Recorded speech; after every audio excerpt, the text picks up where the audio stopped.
하지만 성경을 보면 예수님은 끊임없이 우리에게 내가 너희에게 한 것처럼 너희도 그렇게 하라고 말씀해 주고 있습니다. 그러니 우리는 오늘 이 자리에 예수님과 같은 마음으로 함께하는 게 예배해야 되지 않겠습니까? 그 말은 내가 다른 사람들에게 본이 되어야 된다는 겁니다. 예배 가운데 내가 졸면, 내가 딴 생각을 하면 우리는 잠시 잠깐 그렇게 돌아설 수 있지만 우리가 예수님이라는 부담감을 가지고 살면 이 예배뿐만 아니라 고난주간을 살아가고 있는 지금 이 시간에도 우리의 모습을 통하여 많은 사람들에게 예수 그리스도의 형상을 드러나게 될 줄 믿습니다. 그러한 은혜가 저와 여러분들 가운데 넘쳐나길 간절히 소망합니다. 어느 한 목사님이 교회를 섬긴 지 5년이 되어 담임 목회를 나가기 위해 기도하던 중에 암이 발견되어 교회를 사임하고 항암 치료를 시작했다고 합니다. 그런데 충북 음성의 한 교회로부터 주일 설교를 해달라는 부탁을 받게 되었습니다. 그 교회를 담임하던 목사님이 미국 유학을 떠나면서 친구인 이분을 후임으로 추천했던 것입니다. 교인들은 기대를 잔뜩 하고 교회에 왔는데 막상 나타난 목사님의 모습을 보고 크게 실망했습니다. 머리카락은 다 빠지고 뼈만 앙상하게 남은 초라한 얼굴의 환자가 나타나는 것입니다. 주일 예배가 끝나고 교회 회의가 소집되었습니다. 그런데 그 자리에서 안수 집사 한 분이 이 목사님을 담임 목사님으로 모시자는 의견을 내었습니다. 다들 깜짝 놀라며 어떻게 암 환자를 담임 목사로 모시느냐고 반대하기 시작했습니다. 그러자 그 안수 집사님이 오늘 저는 이전에 경험해보지 못한 은혜를 받았습니다. 이 목사님이 비록 암 환자이고 이 목사님을 담임 목사님으로 모시고 이런 설교를 한 주밖에 더 듣지 못한다 해도 우리 교회로서는 큰 복이라고 생각합니다 라고 이야기를 하자 모두 고개를 끄덕이며 그 목사님을 담임 목사로 모시기로 결정하였습니다. 그날 모든 교인들이 큰 은혜를 받았기 때문입니다. 청명서를 받은 목사님은 하염없이 울었습니다. 암 환자인 자신을 담임 목사로 받아주는 교회가 있다니 놀라지 않을 수 없었습니다. 사모님과 함께 기도원에 올라가 금식 기도를 시작했습니다. 그 교회에 부임할 생각보다는 너무 감사해서 그리고 그 교회에 정말 훌륭한 목회자를 보내달라고 기도하러 기도원에 올라갔습니다. 그런데 금식하며 기도할 때 하나님께서 큰 은혜를 주셔서 암이 치유되는 역사가 일어났습니다. 그리고 이 목사님은 암이 치유된 것을 하나님의 뜻으로 여기고 그 교회의 청빙을 받아들이기로 하였습니다. 그 목사님의 한 번의 설교가 얼마나 은혜로웠기에 모든 교인들이 암 환자였음에도 불구하고 그분을 담임 목사로 청빙하려 하였을까요? 아마도 그 목사님은 자신의 마지막 설교라고 생각하고 모든 것을 쏟아 부었을 것입니다. 죽음을 코앞에 두고 어찌 다른 생각을 할 수 있겠습니까? 그리고 어찌 적당히 할 수 있겠습니까? 심혈을 기울여 피를 토하는 마음으로 최선을 다해 하나님의 말씀을 선포했을 것입니다. 만약 여러분들에게 남은 시간이 일주일밖에 없다고 하면 여러분들은 무엇을 하시겠습니까? 만일 하루의 시간밖에 여러분들에게 주어지지 않는다면 여러분들은 그 시간 동안 무엇을 하시겠습니까? 그래도 가족들과 사소한 문제로 다투고 있겠습니까? 아니면 그런 상황에서도 돈을 조금이라도 더 벌기 위해 눈에 불을 켜고 덤벼들겠습니까? 자신의 관점으로 사람들을 판단하고 불평하며 원망하는 어린아이와 같은 자세를 붙들고 사시겠습니까? 아마 이 자리에 계신 모든 분들은 하나님이 보내주신 소중한 사람들을 사랑하지 못한 것을 후회하며 용서를 구하지 않겠습니까? 하나님이 부탁한 일들을 소홀히 한 것을 후회하며 남은 시간을 조금이라도 더 하나님께 헌신하려고 최선을 다하지 않을까요? 영원한 세상을 바라보며 이제 곧 주님 앞에 서야 함을 아마 우리는 모두 생각할 것입니다. 오늘 본문 말씀은 예수님께서 십자가에서 죽으시기 전날 이루어진 내용을 담고 있습니다. 즉 예수님께서도 죽음을 앞두고 제자들과 마지막 시간을 보내고 있는 상황이 오늘 본문 말씀에 기록되어 있다는 것입니다. 그러니 예수님께서도 하고 싶은 말이 얼마나 많이 있었겠습니까? 제자들에게 마지막으로 보여주고 싶은 것이 얼마나 많이 있었겠습니까? 그런데 본문의 시작은 제자들끼리 누가 크냐고 다툼에서 시작되고 있음을 볼 수가 있습니다. 그냥 다투는 것이 아니라 또 다투고 있음을 말씀해 주고 있습니다. 무슨 말입니까? 제자들끼리 누가 크냐는 다툼이 이전에도 계속해서 있었음을 우리에게 말씀해 주고 있습니다. 성경을 보면 제자들의 이러한 다툼은 흔하게 볼 수가 있습니다. 그런데 이번에는 이전과는 상황이 조금 달랐습니다. 본문한 말씀에서 예수님은 너희 중 하나가 나를 팔 것이라 말씀하셨는데 이어진 본문에서는 누가 크냐고 싸우고 있는 것입니다.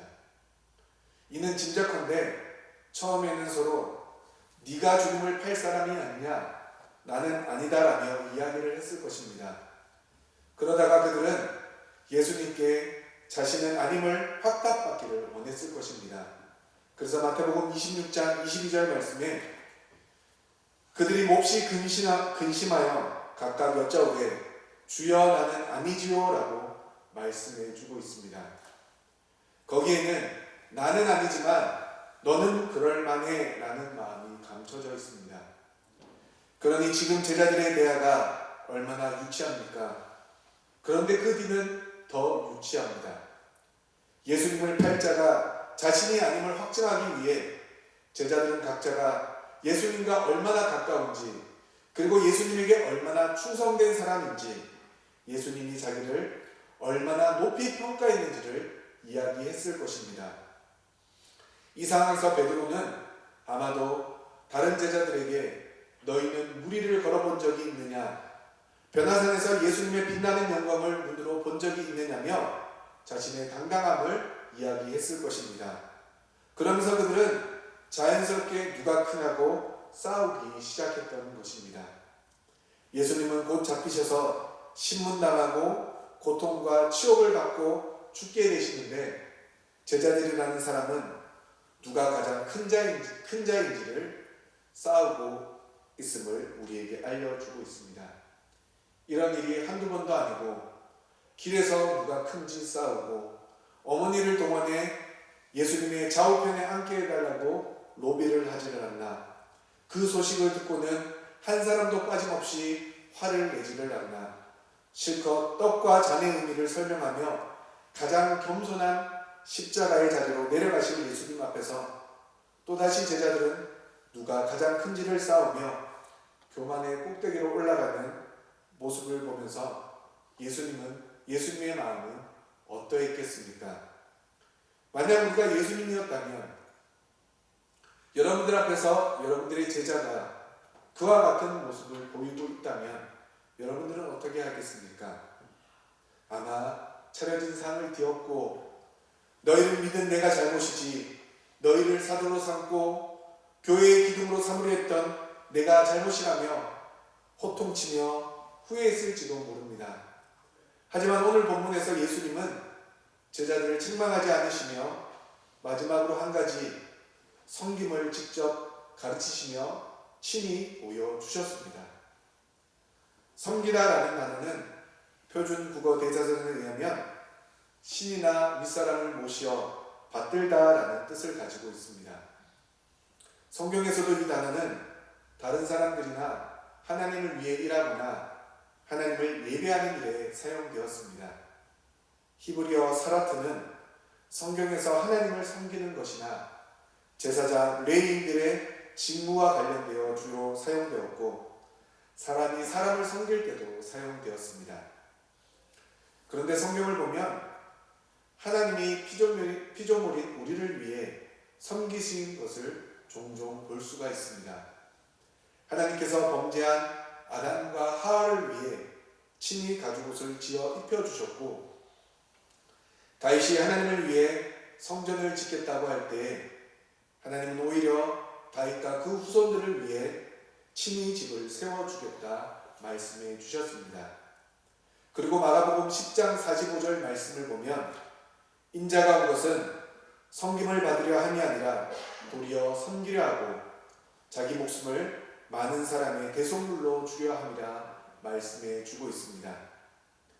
그리고 예수님은 이 말씀대로 평생 섬기며 사시다가 목숨까지 내어주는 최고의 섬김을 우리에게 보여주셨습니다. 하나님의 아들이신 예수님이 친히 우리와 같은 모습으로 오셔서 우리를 끝까지 사랑하셨고 죽기까지 죄인된 저와 여러분들을 섬겨주셨습니다. 그렇게 오늘 본문 말씀은 죽음을 앞둔 예수님이 마지막으로 세 가지의 섬김을 보여주심으로 제자들을 가르치셨고 그들의 삶에 깊은 울림을 주셨습니다. 그 내용을 살펴보면 첫 번째는 겸손의 섬김을 보여주셨습니다.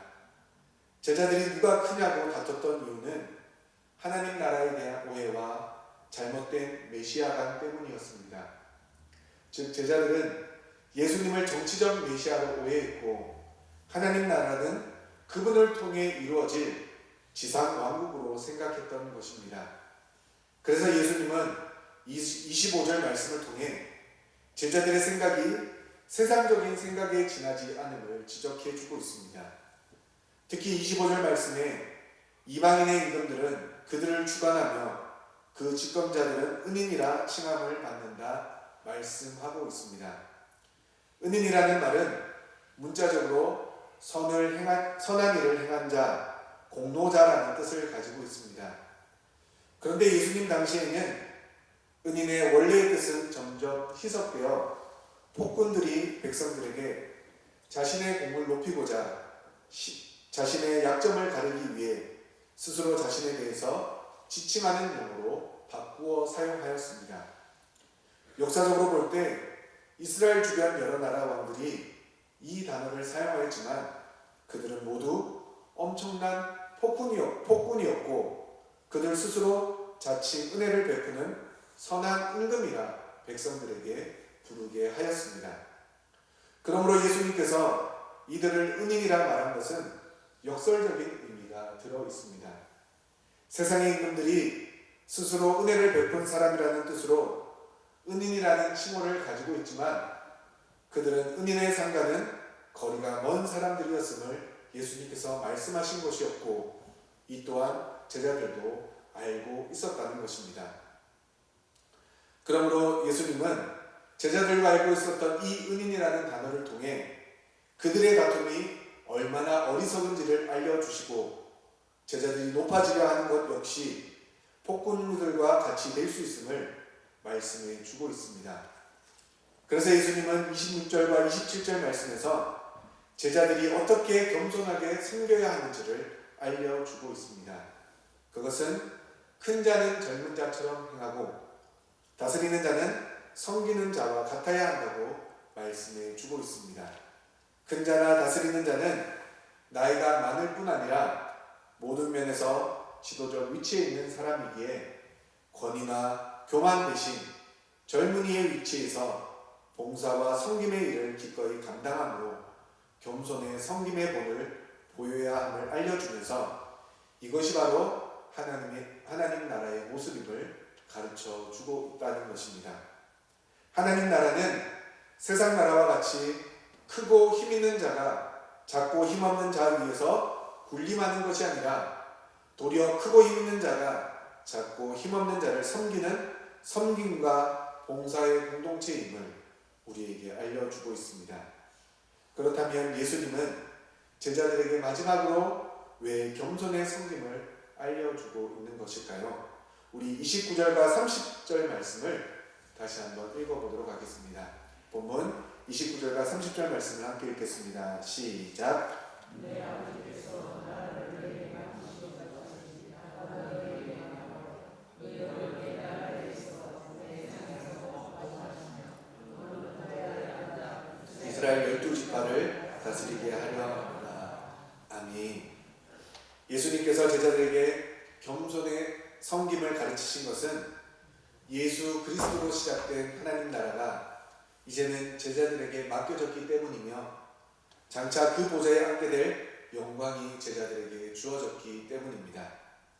고대 근동 지방의 왕자는 매우 크고 넓었다라고 합니다. 왕은 전쟁에서 큰 공을 세운 장군을 자신의 보좌의 청에 앉게 했는데 이것은 당시 가장 큰 상이었다고 합니다. 이러한 상은 또한 왕의 통치권의 일부를 그 장군에게 부여한다라는 의미를 가졌습니다.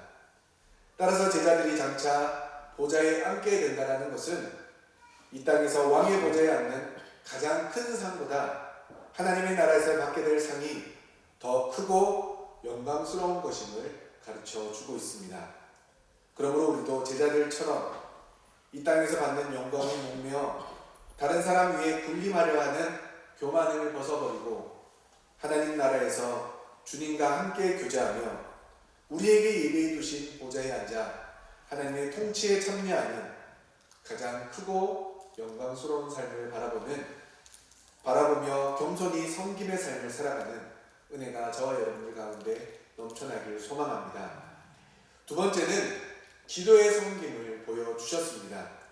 본문 31절로 34절까지 말씀은 시몬 베드로가 예수님을 3번 부인할 것을 말씀해 주고 있습니다.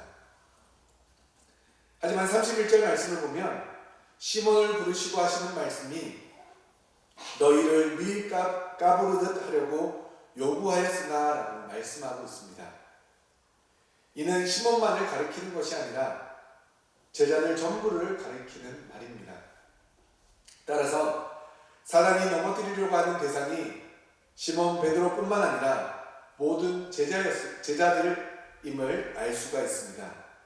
실제로 베드로뿐만 아니라 모든 제자들이 사단의 시험을 견디지 못하고 실패하였음을 성경은 우리에게 알려주고 있습니다. 그러므로 32절에 기록된 예수님의 기도는 베드로와 모든 제자들을 위한 그리고 지금 우리에게 적용된다면 우리 모두를 위한 기도였음을 알 수 있습니다. 예수님은 베드로와 제자들이 사단의 공격으로 인해 믿음이 점점 약해져 버릴 것과 같은 위기가 올 것을 알고 계셨습니다. 그것이 무엇입니까? 베드로는 34절 말씀에 기록된 대로 예수님을 3번 부인하는 것이었고 제자들은 예수님을 버리고 모두 도망가는 것이었습니다. 그래서 예수님은 베드로와 제자들의 믿음이 사단의 공격으로 인해 점점 약해져 사라지지 않도록 친히 그들을 위해서 기도해 주셨던 것입니다. 또한 예수님은 기도 후에 베드로에게 너는 돌이킨 후에 내 형제를 굳게 하라고 명령하고 있습니다. 이는 예수님을 3번이나 부인하는 처절한 경험을 하게 될 베드로를 위해 기도하셨던 것이고 그 기도의 힘으로 회개한 후에 오히려 베드로를 통해 다른 제자들의 믿음을 돌아보게 하셨던 것입니다.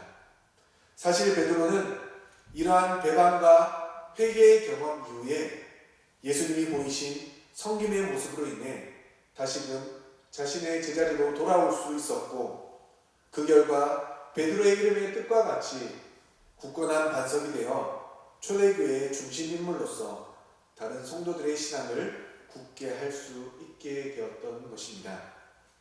그러므로 사단의 공격에 승리할 수 있는 길은 오직 기도뿐이며 기도를 통해 자신과 다른 사람들을 굳건하게 세울 수 있음을 예수님께서 친히 가르치셨고 친히 기도를 통해 보여주셨습니다.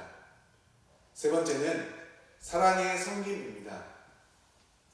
앞서 말씀드린 대로 제자들이 다툰 근본적인 이유는 예수님을 팔 자가 누구냐는 것이었습니다. 그러니 예수님께서 제자들에게 섬김의 본을 보이신 것은 자신을 팔 자와 자신을 부인할 자와 자신을 버리고 도망갈 모든 제자들 앞에서 보이셨던 것입니다. 이를 위해 본문과 같은 내용을 담고 있는 요한복음 13장의 말씀을 살펴보면 좀 더 이해하기가 쉬울 것입니다. 요한복음 13장 말씀에 보면 예수님께서 친히 제자들의 발을 씻겨주시는 장면이 기록되어 있습니다. 그리고 발을 씻기신 후에 자신을 팔 자와 자신을 부인할 자에 대해서 말씀하시면서 새 계명을 선포해 주고 있습니다. 우리 앞에 화면을 보시고 요한복음 13장 34절로 35절 말씀을 함께 읽어보도록 하겠습니다. 함께 읽겠습니다. 시작.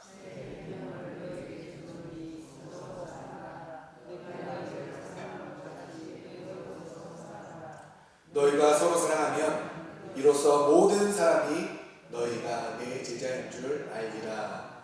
아멘. 저는 방금 읽었던 이 새 계명을 문자 그대로 우리를 죽기까지 사랑하셨던 예수님처럼 우리도 죽기까지 다른 사람들을 사랑해야 된다라고 얼마 전까지 생각했었습니다. 그렇지 못한다 할지라도 그와 비슷한 사랑의 순종을 보여야 한다라고 생각했습니다. 물론 틀린 말은 아닙니다. 예수님이 우리를 사랑하셔서 죽으셨기에 이 계명의 마지막은 예수님의 십자가 사랑까지 받아들여야 하는 것이 맞습니다. 그런데 그렇게 생각하면 이 자리에 앉아있는 저와 여러분들 중에서 누가 이 말씀에 온전히 순종할 수 있겠습니까? 누가 감히 다른 사람들을 위해서 내 생명을 바칠 수가 있겠습니까? 저 역시 그렇게 할 수 없음을 고백합니다. 아무리 저에게 주어진 자녀들이 사랑스럽고 정말로 귀하다 할지라도 그들을 위해서 내 생명을 바쳐야 한다. 저는 진지하게 고민할 것 같습니다. 그 일이 쉽지 않다는 것은 저와 여러분들이 너무나 잘 알고 있습니다. 그래서 말씀을 좀 더 자세히 살펴보았습니다. 우리가 따르기 쉽지는 않지만 불가능한 말씀은 아니라는 것을 깨닫게 되었습니다. 레위기 19장 18절 말씀을 보면 원수를 갚지 말며 동포를 원망하지 말며 내 이웃 사랑하기를 내 자신과 같이 하라. 나는 여호와이니라 라고 말씀하고 있습니다. 구약에서는 이와 같은 계명은 동일하게 주어졌습니다. 그런데 구약시대에는 죄를 지은 자, 부정한 자, 그리고 부정한 병에 걸린 자들은 하나님의 나라를 상속받지 못하고 하나님의 백성들 속에 거할 수도 없었으므로 제거되거나 쫓겨나야만 했습니다. 성결과 거룩을 유지하기 위해서 죄악과 부정을 몰아내야 했고 그렇게 거룩하고 정결한 자만이 우리의 이웃이 될 수 있었습니다. 그래서 예수님 시대에도 그와 동일한 생각을 가지고 있던 이스라엘 백성들이 현장에서 가늠한 여인을 잡아 끌고 와서 돌로 쳐 죽이려고 하는 것은 너무나도 당연하고 자연스러운 일이었습니다. 하지만 요한복음 13장에서 예수님은 이웃의 개념을 다르게 정의해 주고 있습니다. 요한복음 13장은 유월절 만찬을 행하시며 제자들의 발을 씻겨주시는 장면이 기록되어 있습니다. 이 말은 자신을 돈을 받고 팔 제자들의 발을 씻겨주셨다는 것이고 사람들 앞에서 예수님을 부인할 제자들의 발도 씻겨주셨다는 것을 말씀해 주고 있습니다. 그러므로 내가 나를 팔 자도 배반할 자도 사랑한 것처럼 너희도 서로 사랑하라고 우리에게 말씀해 주고 있는 것입니다. 즉 그 사람이 범죄할까 할지라도 그 사람을 내쳐버리고 쫓아내는 것이 아니라 나와 관계한 모든 사람이 바로 내 이웃임을 말씀해 주고 있습니다. 그리고 그들을 사랑하기 위해서는 그들의 잘못까지도 사랑하라고 말씀해 주셨습니다.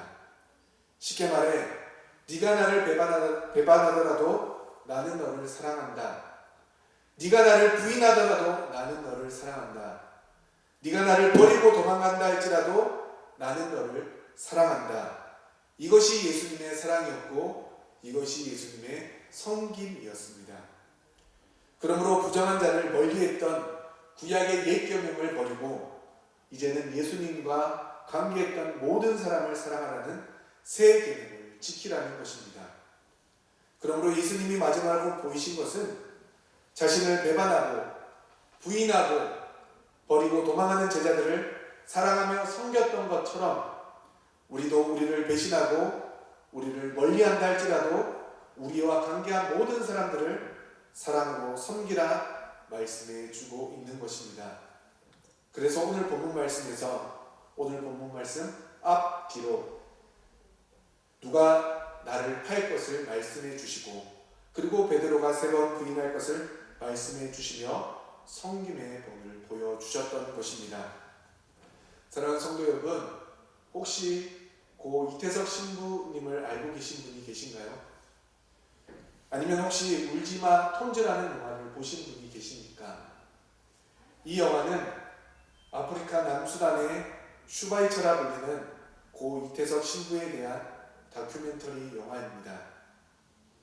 그 내용을 잠시 살펴보면 이태석 신부가 아프리카 남수단의 톰즈라는 작은 마을에 간 이유는 한센인들 때문이었습니다. 그가 사제 서품을 받기 전 케냐 수도원에 간 적이 있는데 그곳에 있는 인도 신부님이 이태석 신부를 톤주 마을로 데리고 갔습니다. 이태석 신부는 의사 출신이었기 때문에 의사가 없었던 톤주의 한센인 마을에 환자들이 죽어가니 진료를 좀 해달라고 다짜고짜 부탁해서 그곳으로 가게 되었습니다. 이태석 신부는 처음 한 달 동안 환자들 몸에서 고름이 흐르고 먹지도 못해 죽어가는 참혹한 삶을 목격했습니다. 그래서 마을 사람들에게 로마로 가서 사제 서품을 받고 다시 오겠다 약속했지만 한센인 마을 사람들은 그 말을 믿지 않았습니다. 그런데 정말 1년 후에 이태석 신부가 다시 나타나 마을 사람들을 놀라게 했습니다.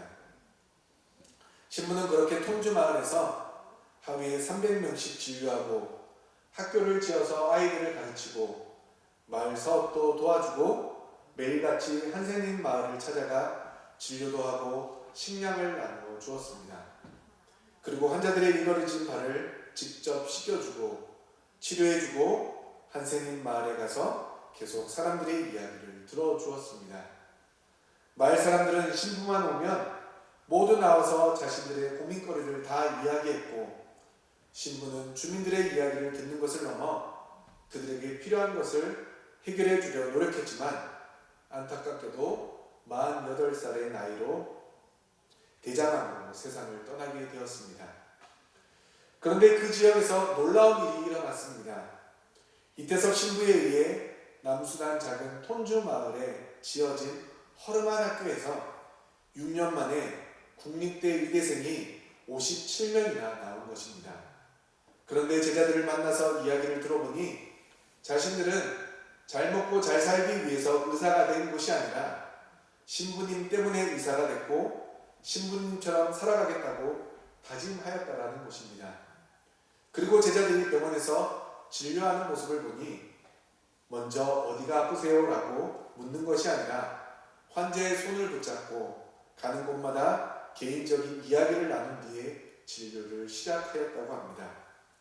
그래서 왜 그렇게 하냐고 물었더니 제자들은 이구동성으로 이태석 신부님이 해오던 진료 방법입니다 라고 대답을 했다고 합니다. 그래서 이 영화를 만든 구수한 감독은 아이들이 신부님의 삶을 그대로 살고 있구나 하는 생각에 너무 기뻐서 울지마 톤주에 이어서 부활이라는 영화를 만들기 시작했습니다.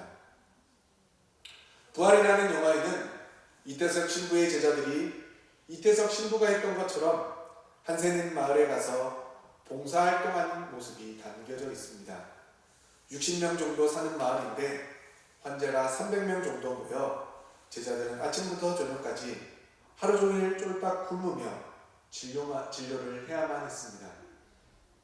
그러는 가운데 어느 환자에게 의사가 당신의 손을 잡았을 때 기분이 어땠습니까? 라고 물으니 이태석 신부님이 저희 곁에 돌아온 것 같습니다 라고 주민들이 답을 했고, 또한 의사봉사를 마친 제자들에게 어떠냐고 물어보니 신부님이 우리 옆에 계신 것 같았습니다. 신부님 일을 우리가 대신해서 너무 기쁩니다 라는 대답을 듣게 되었다 이야기합니다.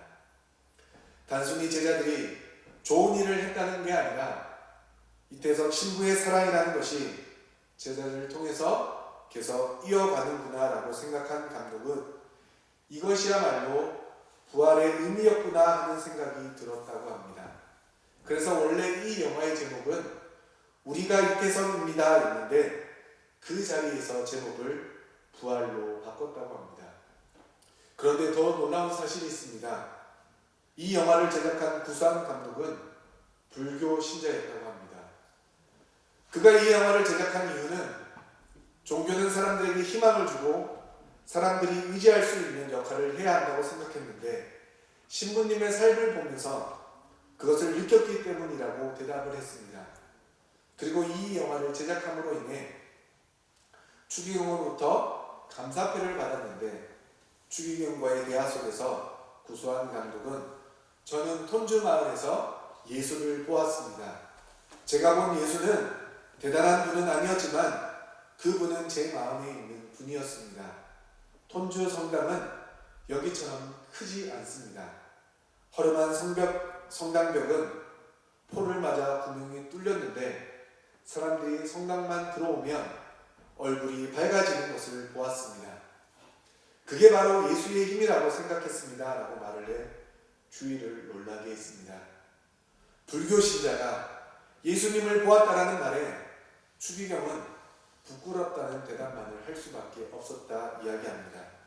사랑하는 성도 여러분, 복음서에 보면 끊임없이 예수님과 대립하여 예수님께 책망받는 바리새인들이 자주 등장합니다.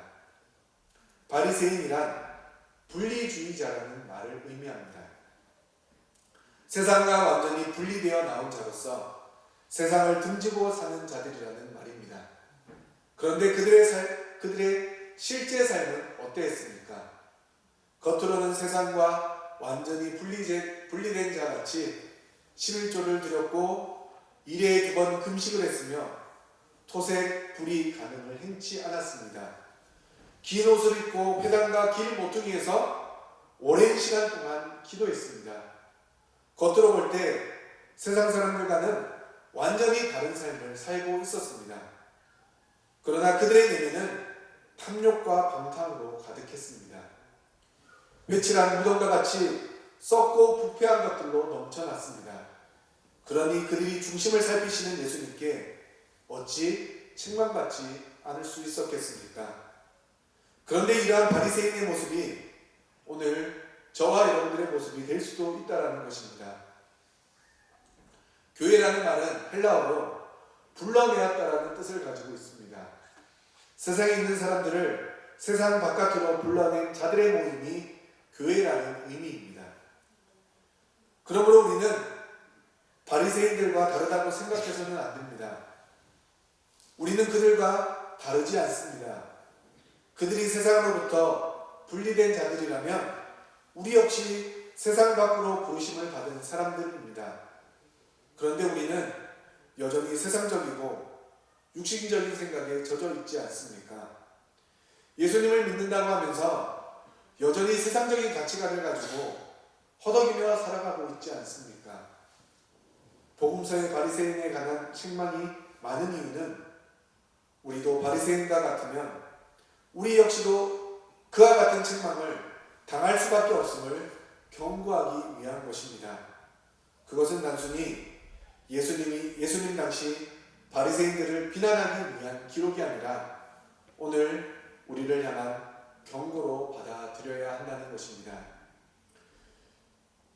요즘 저희 청년부 안에서 몇몇 청년들이 취업을 해 타지로 떠나게 되었습니다. 그런데 그 청년들이 청년부에서도 열심히 활동하던 청년들이었고 또한 교회 학교에서 교사로 섬기는 청년들이었습니다. 그런데 그 청년들이 몇 년간 취업을 하지 못해서 계속해서 앞으로 어떻게 살아가야 될지, 앞으로 어떤 직업을 가지고 살아가야 될지 전전긍긍하며 애를 달았습니다. 그래서 끊임없이 하나님의 말씀으로 하나님께서 책임져 주실 인생을 기대하며 살라라고 말씀을 선포했지만 그들에게는 지금 당장 보여지는 현실 때문에 그 말이 쉽게 받아들여지지 않았다고 합니다. 그런데 그들이 취업을 하고 이제는 타지로 가게 되자 제가 그들과 함께 마지막으로 식사를 하면서 타지에 가서도 신앙생활 잘 하라고 당부의 인사를 하자 그들이 하는 말이 목사님 저희가 어디를 가든지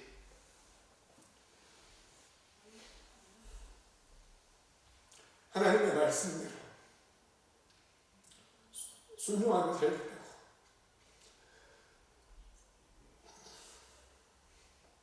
그들이 타지에 있다 할지라도 남목교에서 배운 하나님의 말씀대로 작은 예수가 되어 살겠다고 고백하는 이야기를 들었습니다. 그리고 한 청년은 면접 자리에서 교회를 다닌다고 하는데 주일날 회사에서 부르면 어찌하겠느냐라는 질문에 저는 당연히 교회를 가겠습니다라고 당당히 선포했다라고 합니다. 지금 코로나로 인해서 참으로 힘이 들고 참으로 어려운 시대를 살아가고 있는 지금 이 시대에 그리고 교회 학교 아이들이 너무나도 많이 나오지 않아서 힘들어하고 있는 이 시대에 하나님은 아직도 작은 예수를 세워주셔서 이 시대의 많은 사람들에게 부활이 무엇인지 성김이 무엇인지를 우리에게 보여주고 있다는 것입니다. 그런데 제가 그들에게 마지막으로 당부했습니다. 여러분들이 이렇게 고백할 수 있었고 이렇게 신앙생활을 가질 수 있었던 것은 여러분들에게 믿음의 본을 보여주신 우리 교회의 믿음의 선배들이 있었기 때문이라고 이야기를 해 주었습니다. 그리고 언젠가 우리 교회가 아니더라도 그 지역에서 교회 생활을 하게 된다면 꼭 지금 우리에게 믿음의 본을 보여주신 우리 성도님들처럼 믿음의 본을 보여주며 살아가는 귀한 그리스도인이 되라고 끝으로 당부하였습니다. 그러니 그들이 알겠다며 자신 있게 울산을 떠나 지금 각자의 자리에서 열심히 살아가고 있습니다. 그러므로 저와 여러분들도 이제는 우리의 생각을 달리 해야 할 것 같습니다. 아니, 달리 해야만 합니다. 세상 사람들은 어떻게 해서든지 남 위에 서려고 발버둥 치지만 성도된 우리는 어떻게 해서든지 남을 섬길 수 있는지를 고민하고 생각해야 합니다. 세상 사람들은 어떻게 하면 세상적인 쾌락을 즐기며 살 것인지를 고민하지만 우리는 어떻게 하면 주님을 위해 살 것인지를 끊임없이 묵상해야 합니다. 그리고 세상 사람들은 어떻게 하면 돈을 많이 쌓아둘 것인가를 염려하지만 우리는 어떻게 하면 하나님 나라의 창고에 귀한 것들을 쌓을 것인가를 생각해야만 하는 것입니다. 그것이 제자이고 그것이 성도이기 때문입니다. 이것이 예수님께서 십자가를 지시기 전 죽음을 앞두고 마지막으로 섬김을 보여주신 이유입니다. 그러므로 우리가 우리의 삶에서 예수님처럼 섬길 때 예수님의 부활은 우리의 삶에서 진짜가 되는 것입니다. 이태석 신부의 섬김으로 불교 신자가 부활의 의미를 깨닫고 예수를 보았다고 고백했듯이 이제는 저와 여러분들의 삶을 통해 그리고 저와 여러분들의 섬김을 통해 우리 주변의 수많은 사람들이 부활의 참 의미를 깨닫고 예수님을 보았다고 고백하는 은혜가 넘쳐나길 간절히 소망합니다.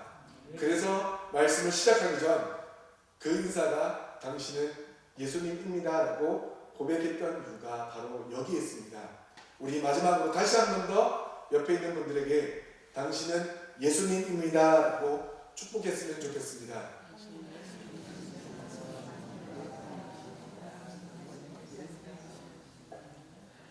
사랑하는 성도 여러분, 여러분들은 이 세상을 살아가는 예수님이십니까? 부담되시나요 아직도? 그런데 우리는 예수님처럼 살아야 하지 않겠습니까? 예수님처럼 되어야 되지 않겠습니까? 예수님이 부활하셨다면 우리의 인생에서도 죄악된 모습에서 부활되어 이제는 수많은 사람들에게 예수 그리스도를 증거해야 되지 않겠습니까? 그저 단순히 말로써 증거하는 것이 아니라 삶으로 보여줘야 됩니다. 섬김으로 예수 그리스도의 사랑을 드러내야 됩니다. 그를 위해 예수님께서 기도를 가르쳐 주셨고 그것을 위해서 예수님께서 겸손을 보여주셨던 것입니다.